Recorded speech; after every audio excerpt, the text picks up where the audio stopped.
Can you help? Can you help me? Can you help? Self-Helpless! Can you help? Can you help me? Can you help? Self-Helpless! Can you help? Can you help me? Can you help? Self-Helpless! Hey everybody, welcome to another episode of Self-Helpless. I'm Kelsey Cook. I'm Delaney Fisher.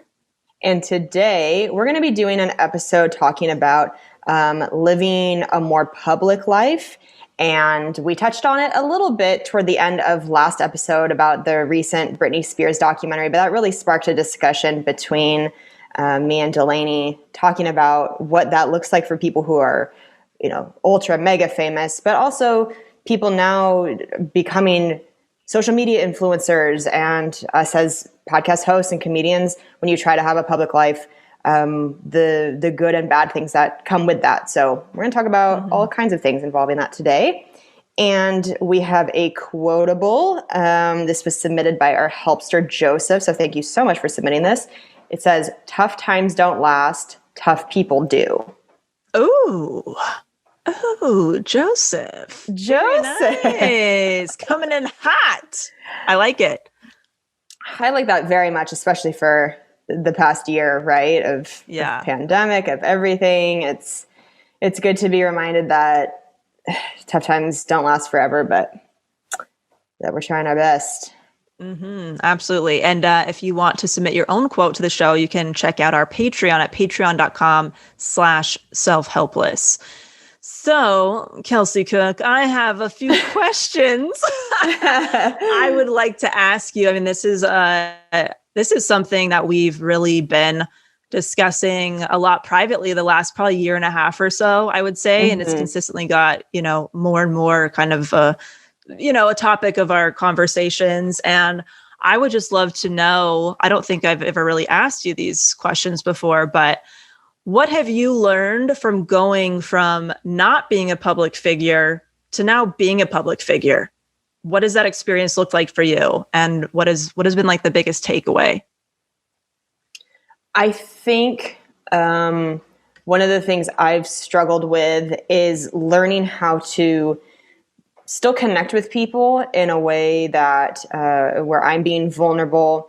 And that's always been one of my favorite parts of stand-up. And I think my particular comedy voice is to share embarrassing stories or taking something that was hard and making it funny and something that people can connect with.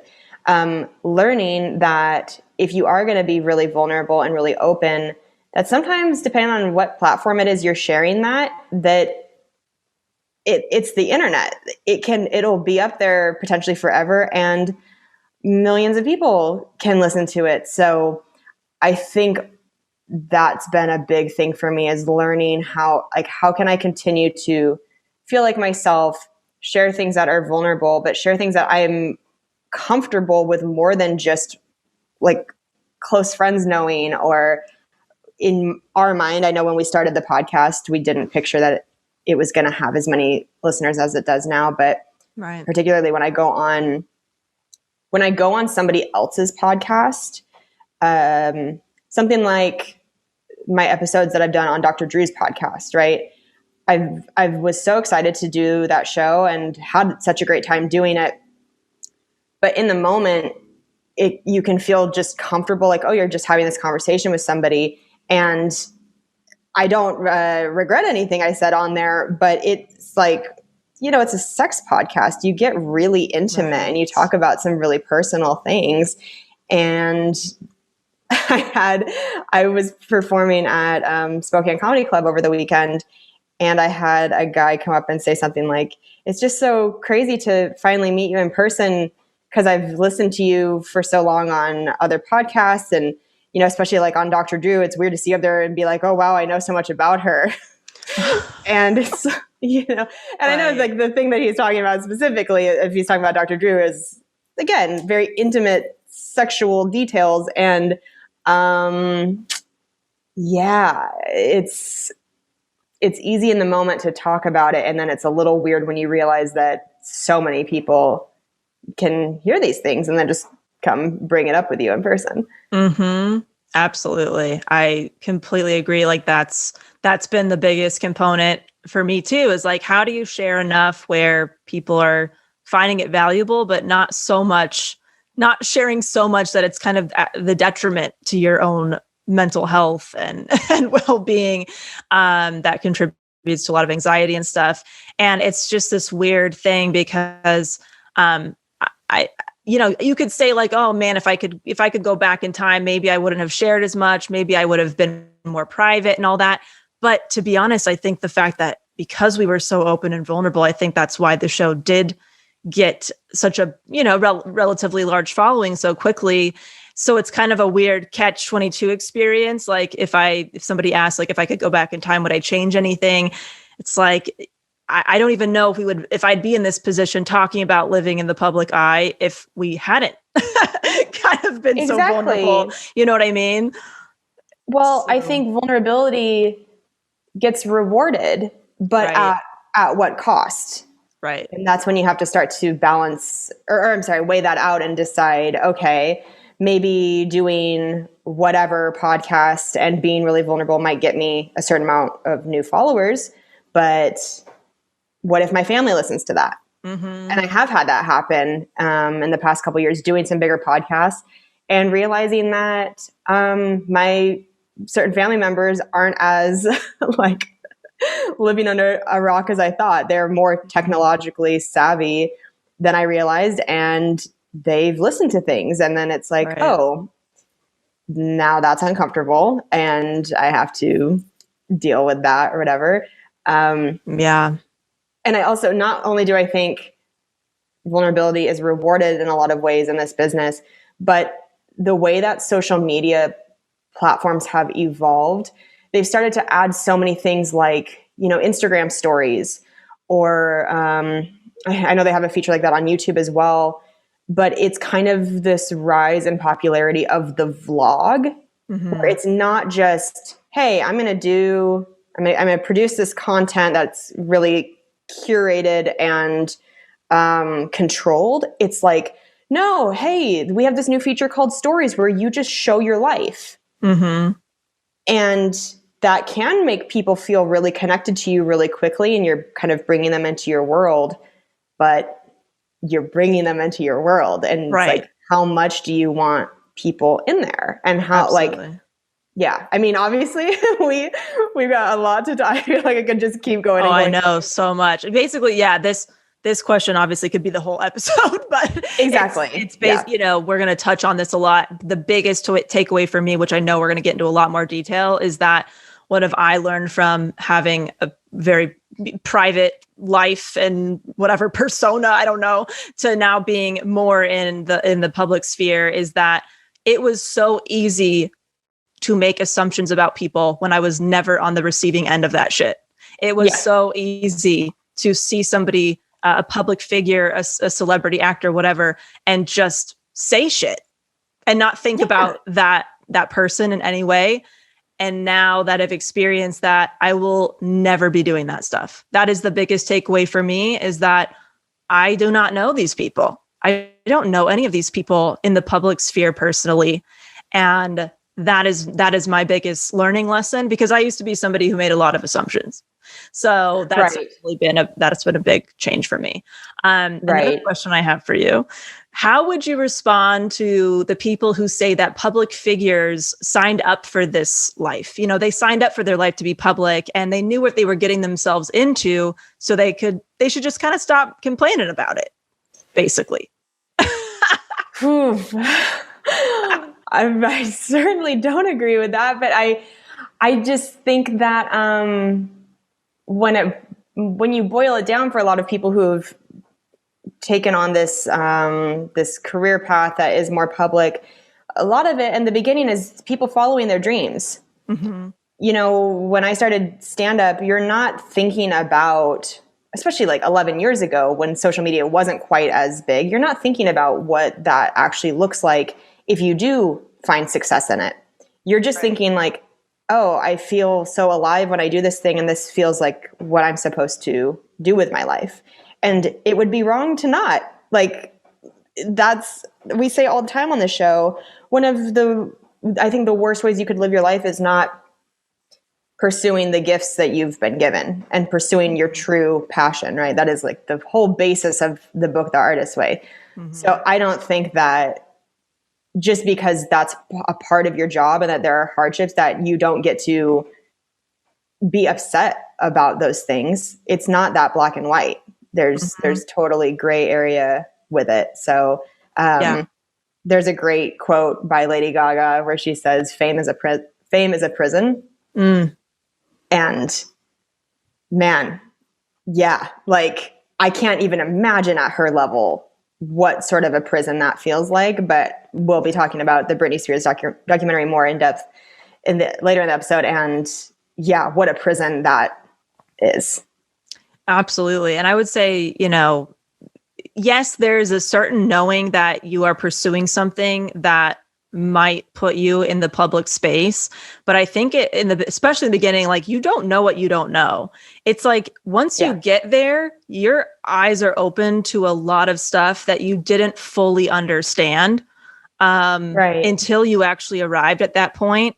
And so I think there's a difference between maybe understanding on a out of theory versus actually kind of experiencing something very, very different. Like in other professions, let's say that I had a job, a desk job or something, and part of that job was like giving a presentation every year or something. And I realized that once I gave my first presentation, I hated that shit. And I'm like, I don't really want to do this anymore. I would actually like to talk to my boss about maybe me not doing it next year or pivoting, or maybe I should just find a different job. You can kind of pull back and go a different direction. But once you're in the public sphere, it's very hard to get yourself out of it once you've already been there. It's like the damage is done kind of. So you can manage it and you can adjust moving forward. But if you were like, actually never fucking mind, I want out, you've already been out there. It's kind of too late in a lot of ways. So you can pull things down and stuff, but I think that's something too, where you don't really fully know. And when you get there, all of a sudden people start sharing stuff with you that they haven't really shared up top about getting into that space. So I think that's fascinating. A couple more questions. Oh, do you have something else, Kels? I was going to say just real quick before I forget, because as we're talking, I'm having like popcorn go off in my head. This is this. I wanted to touch on quickly before you say the next question that how you said a big learning lesson for you has been to not assume that you know what's going on in somebody's life who's a public figure. Yeah. And I just think that that is so crucial. And even though you're never somebody who's going to go troll somebody online and leave shitty comments, that is something unfortunately that we do deal with. It's like people actually going and leaving stuff. But I saw a really interesting example of that in the past, it must have been past year. One of the YouTube beauty people who I've followed for a long time, there was a period of time where she wasn't posting as many videos. And this YouTuber in particular is kind of notorious for she's just so famous at this point, and she does get a lot of hate from people being like, oh, like you haven't made a new video for us in months. We see how it is. You're going to create your own makeup line, take our money, and then you don't need us anymore. The people who helped grow you. Right. Mm-hmm. And then a certain number of months later, she decided to post on Instagram that her father had passed away. Mm. And it sounds like he also had been maybe sick for a while leading up to it. And it's just like, man, I just felt so bad for her that as she was going through that process of mourning her father's death, she had people basically calling her lazy and being like, oh, well, guess you're too good for us now. Guess you're too good to make a new YouTube video. Yeah. And it's like, just like YouTube is free. Right. Like, those people saying that are paying her nothing to watch her videos. And yet because now in this world of social media, people feel so entitled to you because they feel like they know you.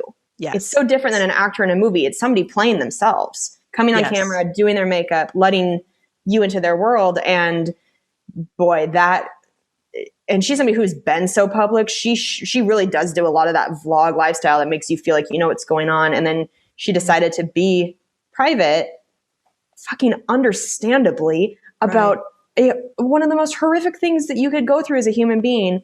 And people just assumed the worst. And yeah, anyway, I just wanted to share that as an example of like, you just don't know what's going on with people. You don't know. It's weird. It's like, with public figures, we like, sometimes it can dip into, we don't really see them as humans. We see them as like demigods or some shit. Like and so we don't treat them like humans. We do feel like entitled to as much of their time and energy and response or whatever that we want, because they're kind of out there for public consumption in a way.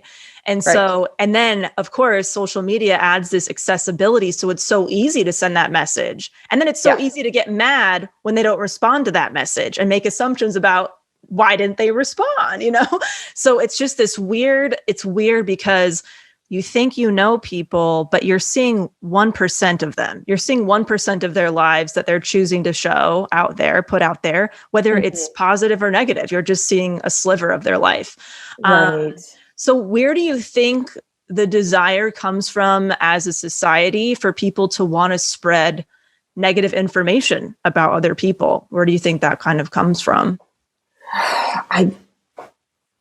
I feel like people see it as a hobby. I think people find community within being an internet troll, maybe. Again, it's just things that I'm making assumptions. Making assumptions about. Making assumptions about these sort of people. But there's a reason why, like, gossip magazines and gossip websites are so popular, because people are interested in drama.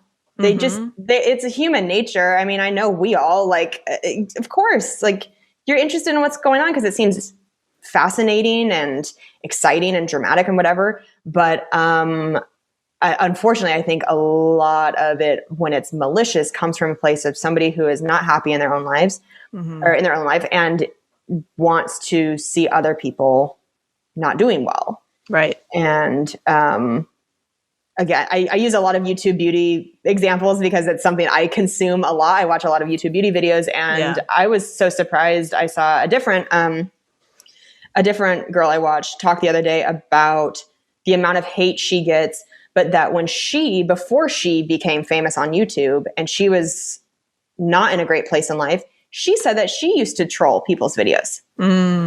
And I couldn't believe it, because I love watching this girl so much. I can't imagine her ever being somebody that would go out of their way to publicly leave hateful comments.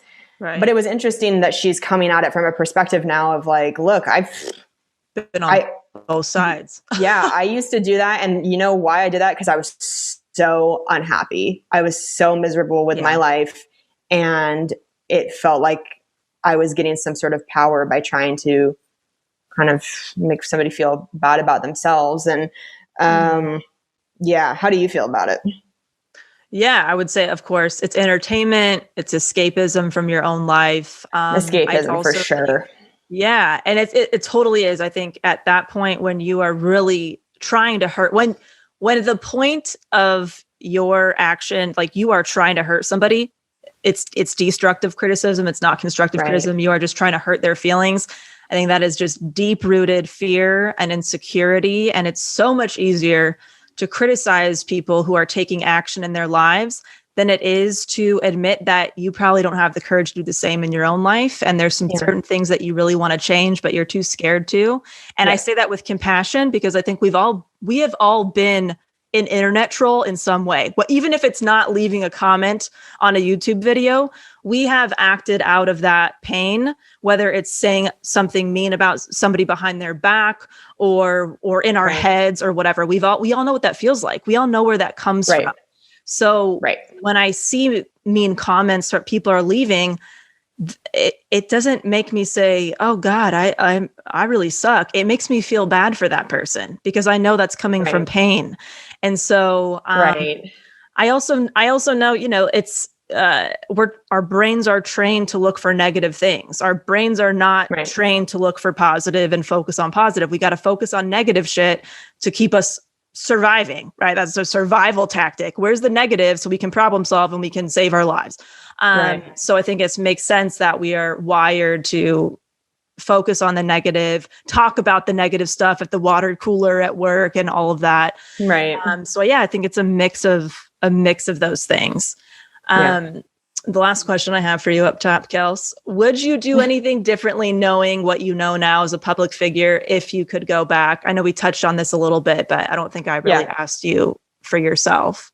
Yeah, that's a great question. And I think, unfortunately, at least with stand-up comedy, you have to fail publicly for so long until you're good enough to really be, doing it full time or making a lot of progress with it. But if I think about maybe other people's jobs that are not public, if you make a mistake at work, or if you look at your work 5 years ago and go, ugh, don't like what I was doing back then. I'm so glad I've gotten better. A lot of people get to go through that privately. Yeah. It's not put on display. At the most, maybe it's put on display within your company or something, or like an annual performance review. Right. But it's not open to the criticism of crowds, the general public, the internet. And so, of course, now, after doing stand-up for 11 years, I look back on some of my my stand-up sets from early on where at that time of my life, that was as good as I could be. 2 years in, 3 years in, or whatever, that's as good as I was capable of being at that time.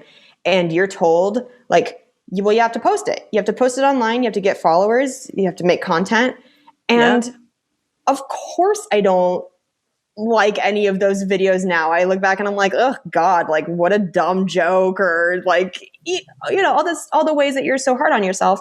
Yeah. But I also wouldn't be where I am now if I hadn't been willing to put myself out there and try to gain followers. And so it's a bit of a catch-22.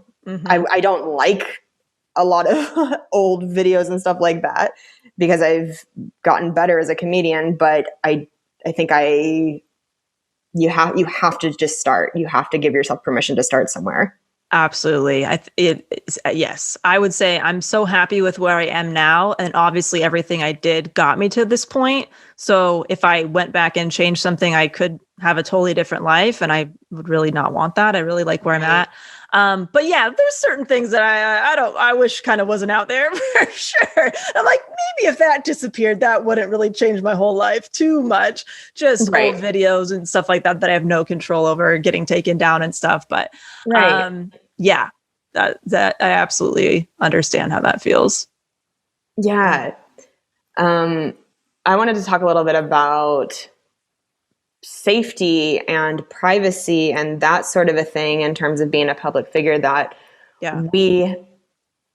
it really does start to leak into these other areas of your life that you weren't anticipating. Like I know personally for me, when I'm posting online, I have to be very aware now of what I have in the backgrounds of my videos or what I'm showing just in terms of location. I have to protect myself and my privacy and all of that. So things like that I didn't have to think about until more recent years. Yeah.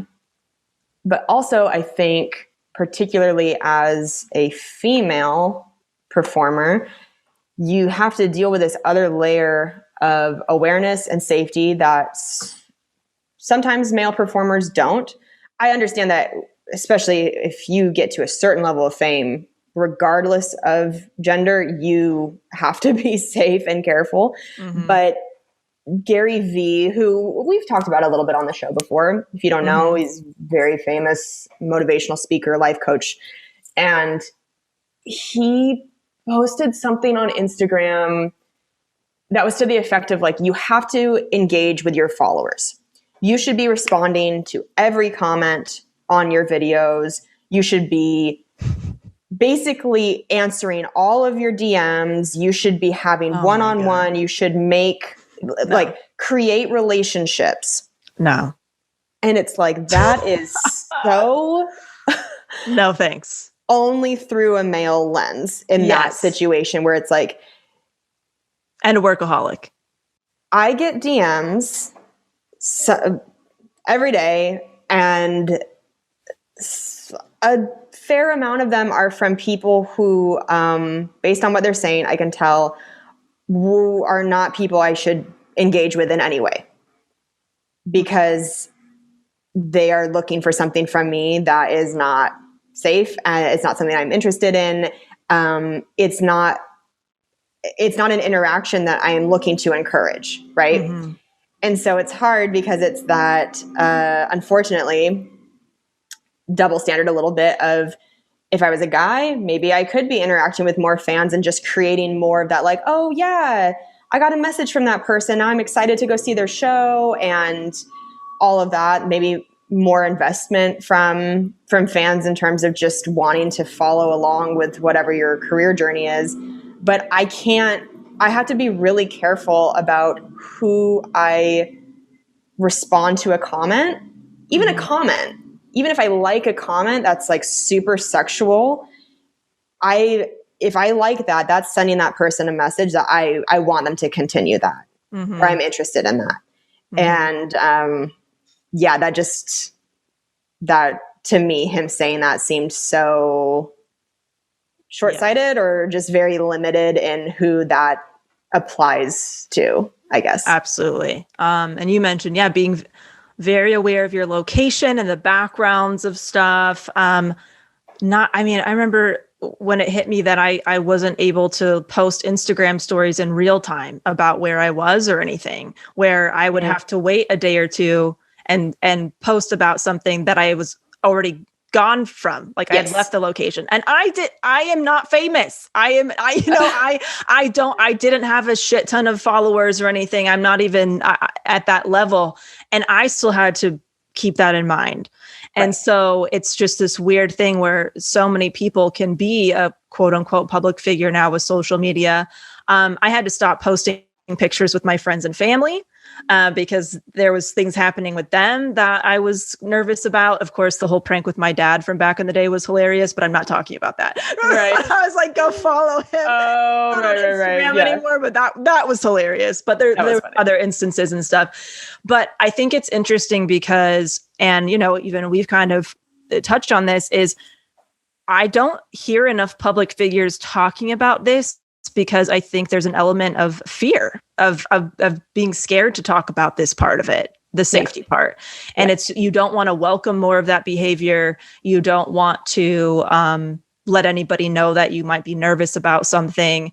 And so it's this weird unspoken thing. And then when you kind of get into this world and there's a lot more darkness involved, then people kind of start opening up saying, oh, by the way, welcome. And here's my story. Here's what I've had to do. Here's what's going on with me. And you're like, wait, how come nobody told us before all this shit? Yeah. Why aren't we telling people exactly before they get here? And it's just a weird thing. It's a weird balance of how much do you even say? Yeah, totally. In public space. But totally. Mm-hmm. Yeah, pretty much.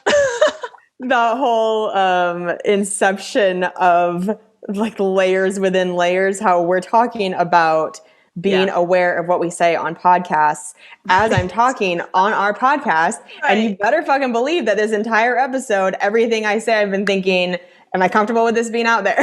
Yeah. And like when I listen back through to give Emma editing notes, I will have to think about that then too. It's absolutely, we're constantly trying to make sure that we feel safe and comfortable with what's going on there. And that was not always the case. No. No, That was not always the case. And No, it was not. touch more on this, I'm sure, throughout the episode. But yeah. So, how do you feel now that you have deleted your social media? I feel really good. Not gonna lie, it's been a significant difference. I think I notice more of the difference now than whenever I did it January 1st, because I'm a basic bitch. But I feel more in control in a way. I feel more like in control of something. I feel like I'm taking myself out of something. I don't know. I feel more protected in a way. Of course, yeah. And I am enjoying that. And I know that that protection, it might be an illusion, but it makes me feel better. And so I think it's something that everybody's finding how they can feel protected if you're in this sphere, if you're in the public eye. What's your version of that? Mine was leaving social media. Right. What kind of restrictions or boundaries do you have in place for yourself? We just in our community, like stand-up comedy and all this stuff, like we've heard everything. We've heard people moving. We've had people moving to feel safer, leaving the state. We've had, people quitting, people leaving their profession that they love to feel safer. I mean, it's across the board with what people do to create boundaries for themselves as a public figure. So I think I feel part of me feels really bad because I'm never gonna have to deal with it at the level of you and Taylor, and I see what you guys go through, and it can be very heartbreaking. And part of me feels guilty that I've been able to opt out of a lot of that just because of the change of my career path and everything. So I'm more just, it's a concern for my friends at the end of the day. This whole thing is I feel fine.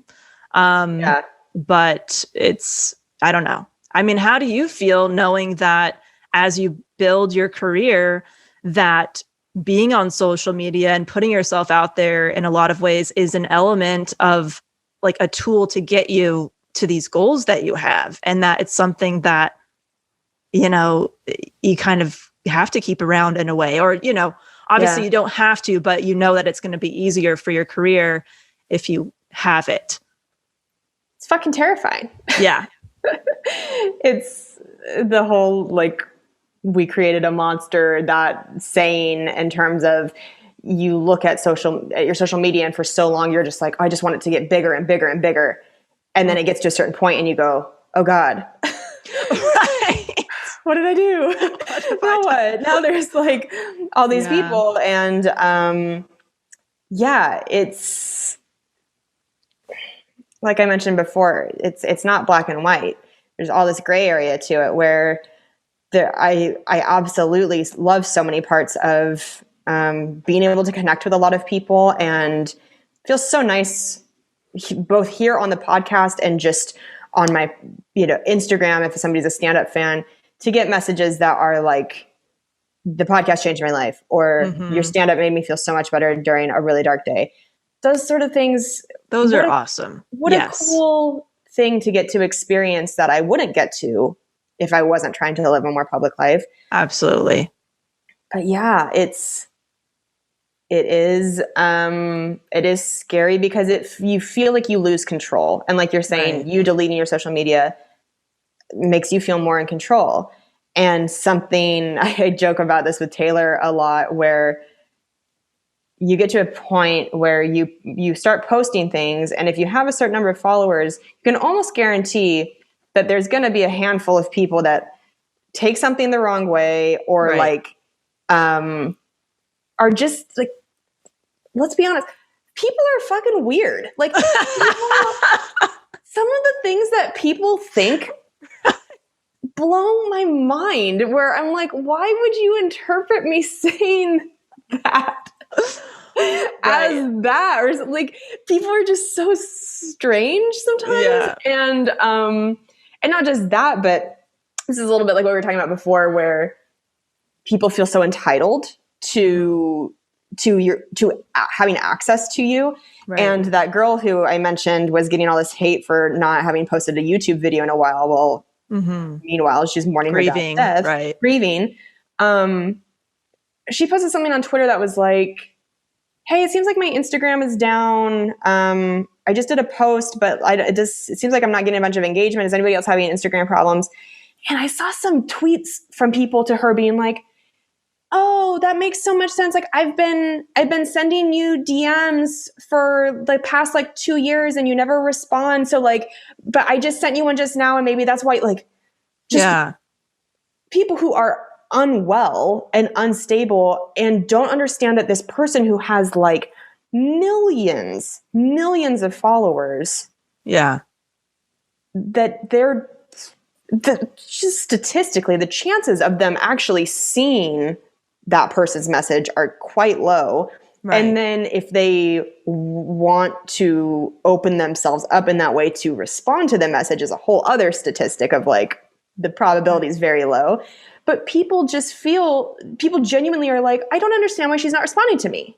And it's like, right. Why don't you understand that this person has like 6 million followers? I mean, it's absolutely. That is pretty mind-blowing to me. Yeah. And I think anybody can relate to that, even if you might not be in a public space, but just, I mean, if your boss starts bothering you after hours when you're at home, it's like that entitlement can leak into a lot of different things where you find yourself having to set boundaries, whether it's with, coworkers or supervisors or your family, to create that space for yourself. Because even with just phones, being able to text and call people whenever, and email, people feel entitled to your response and they feel entitled to a response quickly. And so you have to train people that you are not always available, at their beck and call. Right. I was going to say is that, the positive interactions are fantastic. The positive messages that you get from people, I've running into helpsters in real life, like running into our listeners at like a restaurant or on the street. And it's so much fun. And we give each other a hug. We take a picture. We have a chat. It's a cool experience. Cool.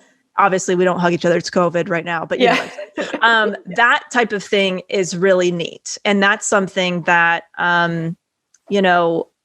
unfortunately, like even all of that positive stuff, for me, a lot of the negative stuff still outweighed all that. And it's significantly more positive than it is negative.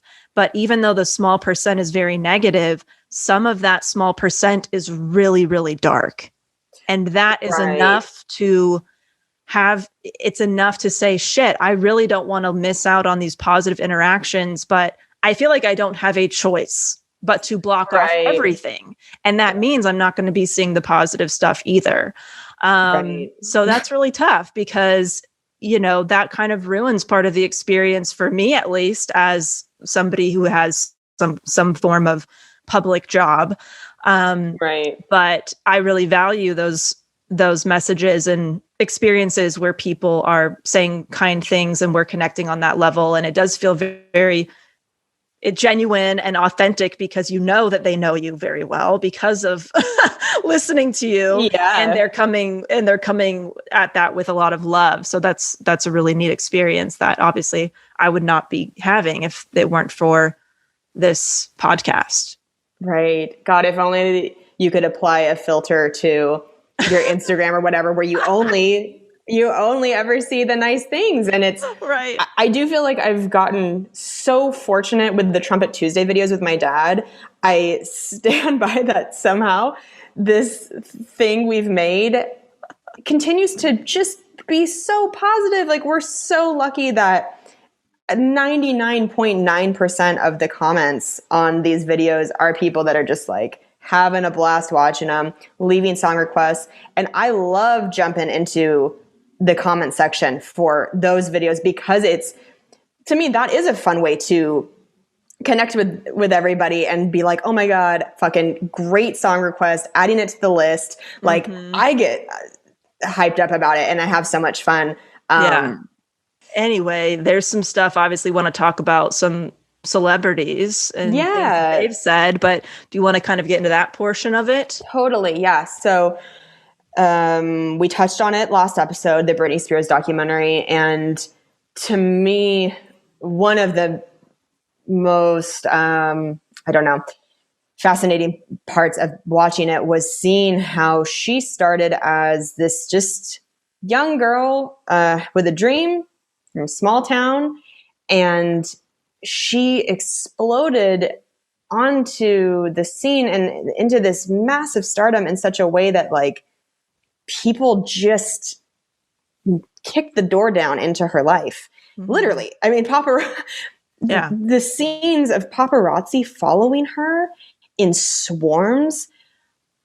I just don't know how somebody doesn't go through what she's gone through. And we talked a little earlier about the sort of double standard with being a female performer versus male. And that was a big theme in the Britney Spears documentary, and how just makes your stomach turn watching these interviews of her when she's like, 16, 17, 18, literally like a kid. And on talk shows, them asking, so, Britney, are you still a virgin? Mm-hmm. And that one guy who's like, so the thing we have to talk about are your breasts. You're just like, what is happening right now? Oh, yeah. Or the creepy old guy. And she's like 7. And he's like, do you have a boyfriend? Can I be your boyfriend? I'm like, what? This was not that long ago. Am I watching the fucking Twilight Zone? What's happening here? Terrifying. Yeah. And just, it was so hard to watch. Very creepy. And I've even, we've obviously talked about this, but experiencing that in a way with stand-up, where being interviewed about certain things, and they only want to ask you about dating and sex. And then your male counterpart might go up and get interviewed, and they're talking about their career and their jokes and they're this. And I'm like, holy shit. I mean, I could resonate with this in certain ways as well. And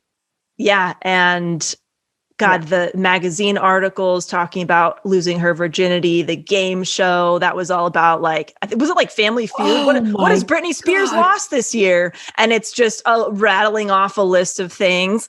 It's like she, people who are in the public can just be up for grabs, and we collectively can keep hurting them over and over and over again.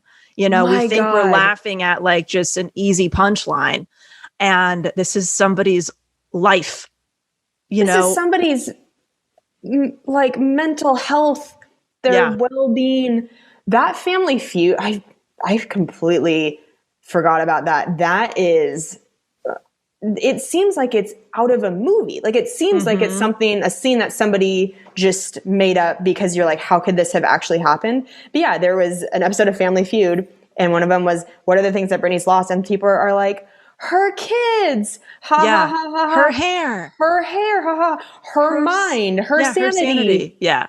And it's like, ping, ping, ping, ping. Horrible. Just, oof, man.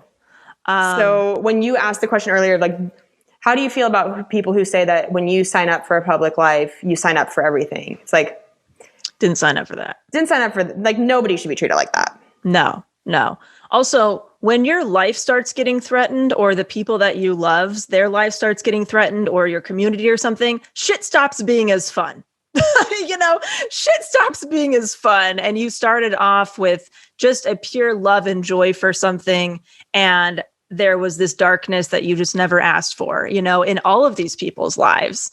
I thought it was also fascinating to watch other women in this documentary interviewing Britney Spears and asking, what did you do to hurt Justin Timberlake? I mean, obviously, you're the reason you guys broke up, because you're a lady whore. I mean, like, I don't know what the fuck it was insane to me, but what did you do, Britney? What did you do? Just this blaming of oh God, it was so painful to watch. And I was realizing this was very recent. This was like the 90s. It was so recent. It's early 2000s. Scary. Yeah. Like, Holy shit. Kels, oh my God, that moment, even in interviewing Brittany's brother, and he was saying that there's a lot of strong-minded women in the family and they just want to do what they want to do. And then the interviewer was like, sounds like a basic human right to me. Like, something like that. Where I'm like, what is, I can't, I don't know. And obviously, mind blowing. We're making assumptions of people. I realize the irony in this. I'm not saying this was footage from a while ago. I'm hoping a lot of these people have grown in certain ways, the way that we have in certain ways, and have changed their mind about a woman's place in society. But we're just going off of this footage they were showing us from, right. And early 90s and stuff like that. Ugh. Yeah, of course. Yeah, our reaction to that is to be horrified. Like, yes. who wouldn't be horrified by it? Yeah, it's, if you haven't watched the documentary, it's on Hulu, and it just really is this this wild look into fame at its most horrifying, its most nightmarish, where she doesn't, her rights are taken away. She has this conservatorship where she, it's just so crazy. You mentioned that you wanted to talk about something with Oprah. Yes, I do. I wanted to mention from Britney, where they're interviewing the paparazzi too. And they're like, and the paparazzi said something like, well, she never said to go away. And the interviewer was like, what about the times that she said to go away? And it was just nothing, like a shrug. Like, what? I mean, it blew my mind. It was an interesting, I didn't even know what a conservatorship was. You hear about, stalker issues and all those other things that can happen with a public person, but I didn't realize there was like this legal agreement out there that could keep you kind of trapped in something that was, again, I didn't know what I didn't know. It was fascinating. Right. I would say something that this made me think in a way where they mentioned that something very positive about social media is that you get to control your narrative, and that she started kind of taking her power back a little bit with social media in a way where she was able to kind of say things directly to people and stuff like that. So I thought that was very fascinating. But right. Yeah, I want to share something. Big fan of Oprah. When I was homeschooled, I would watch Oprah every single day at 4 p.m. She was basically my school buddy. We were basically classmates. And I always have just found her to be very inspiring. And so I kind of looked up things that maybe she has said, because she's also very open and vulnerable. And so there's an article I found on madamemanor.com. And in one of the O magazines, Oprah was talking about how her worst fear kind of happened, where there was these horrible accusations about her. And she said, this is Oprah's words, imagine sitting cozily in your bed when you get a phone call telling you that you're trending on Twitter, and you discover it's a bogus and vile story that you were arrested and your home was raided for sex trafficking and child pornography. This is Oprah. This is her sitting at home. And she said, I can't and don't want to imagine an uglier accusation. At first, I was confused, like, yes, that's my name, but I'm in my bed in my PJs and socks, and somehow hashtag Oprah arrested is a thing. My worst fear realized, being slandered, accused of a crime I did not commit. And she just kind of continues to share that even after decades in the limelight. I mean, Oprah's one of the most famous people on planet Earth, you could argue. She still hasn't become accustomed to reading false stories about herself. She says, in 1988, I pulled a wagon carrying 67 pounds of fat on stage during what is still the highest rated Oprah show ever. From that day forward, I was exploited regularly with false, crude, inappropriate stories about me and food, and then about me and Stedman, and then about me and Gail, anything and everything that could sell a tabloid. Every week, another lie to ignore or deny. I never got used to it. I always feared what the next false headline would be. Why? Because I knew for sure that while a lot of people dismissed the stories, a lot of other people believed them. And she just kind of talks about how her fear of being falsely accused goes deeper than just the challenging experience of being a public figure. Right. But just her fear of being punished for something that she didn't do, where that stems from. And it's just, she feels a lot of sadness when this happens. It's more about what the world is becoming, and how easy it is to slice, destroy, and cancel someone with vitriol. She says how easily people swallow and spread that vitriol with gleeful memes. You know, they take something that's so dark and they make it like attainable for consumption or almost like digestible. Anyway, madammenor.com. You can read that full article, but I thought that was interesting. Like somebody like Oprah's been dealing this for years and she's like, but you just don't get used to it. This is just something that you have to kind of manage and it sucks. Well, that's the other side of the coin to what you're saying about, it's so great that Britney can control some of her narrative through social media is like, unfortunately, so can everybody else. Yes. And so if people want to try to be crazy and do all of that, they can and can cut people down. And it's like everybody feels so powerful online. The fake news. I could Photoshop a picture of me and Jason Sudeikis, and I'm saying Jason because I watched Ted Lasso and it's amazing. Oh my God, Ted Lasso is so good. It's so good. I could picture. It's so good, dude. It's fantastic. One of my favorite shows I've seen in a long time. But you know, I could Photoshop a picture of me and Jason together, where it looks like we're on a date, and then spread that all around the internet with headlines, and some people would believe it. Exactly. And it's completely fake. It's me and my creepy crush on Jason Sudeikis. Some Photoshop skills. And I don't have those, obviously, but I'd pay somebody, right? And putting it out there. And it's just there. And it looks real enough to where you can question the source and try to figure it out. But it's just mind-blowing with the advances of technology and just digital media and all this stuff, what you can make look what you can do. It's kind of terrifying. What an episode. Good Lord. I feel like this was a therapy session. Holy shit, dude. Well, let me read this iTunes review of the episode. This is from Grace Elizabeth 1990. Says, helped me survive. This is exactly what I need to feel like I socialize every day, being in isolation and rebuilding my dreams. I don't have a lot of opportunities to hang out with like-minded girlfriends. You women are the exact type of women I'd have a blast with. You are my tribe. Thank you. Oh, Grace. That's very sweet, Grace. Thank you. That is so nice. That is so nice. I just have a hot rec recommendation if you're new to this podcast. Rachel Ricketts, the racial justice educator who was a guest on Self-Helpless a little while back, her book is finally available. So you can go to rachelricketts.com. Her book is called Do Better, Spiritual Activism for Fighting and Healing from White Supremacy. All the information is on her website. I highly recommend joining her newsletter as well, so you can stay up to date with all of her work and announcements and all that. So let's just take this information in that she has graciously put into this book for us to learn from. And I just want to plug that. For sure. That's awesome. Well, should we wrap up for the day? Do you have anything that you would like to send off with? I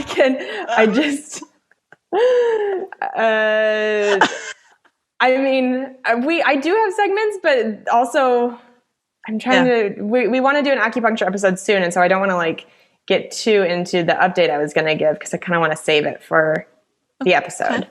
So sounds good to me. We need a new segment where we keep some shit to ourselves for later. Right. We'll figure what that one is. Putting them in the bank for the bank segment. All right, everybody. Well, we love you very much. And thanks for tuning in. And we'll talk to you soon. Bye. Bye. Thank you guys so much for listening to Self-Helpless. We really appreciate it and would love anything you can do to help the show grow and get the word out. So if you could leave us a 5-star rating and review on iTunes, that helps us move up the iTunes charts. If you can tell a friend, a coworker, a family member, anybody that you think would love the podcast, you can also screenshot an episode and share it in your Instagram, in your Instagram stories. Anything helps. Also, if you want more of the show, if you want bonus episodes, if you want to be able to be more interactive and help choose podcast topics, you can go to patreon.com/self-helpless and join there. You guys can follow me on Instagram at Kelsey Cook Comedy, on Twitter at Kelsey Cook. You can go to my website, kelseycook.com, which has links to my online makeup course. You can listen to my album, Savor It, on Spotify and iTunes. And you can watch my foosball web series on YouTube called Wrists of Fury. How about you guys? Where can people find you? You can follow me at Taylor Tomlinson on Instagram and Twitter. My website is ttomcomedy.com. And you can watch my 1-hour special streaming on Netflix right now called Quarter Life Crisis. Awesome. And you can find me at DelaneyFisher.com. That's where you'll find information about my one-to-one consulting and my online courses. So basically, if you're a business owner, podcaster, or comedian, and you're looking to either start those things or grow those things, you can reach out to me for more information. I also have an email list at DelaneyFisher.com where I share my favorite tools, tips, treats, and free shit. And then we just want to say a big special thank you to our wonderful editor, Emma Erdbrink, and our fantastic associate producer, Humaira Nawaz. And you can find everything that we all just mentioned at selfhelplesspodcast.com.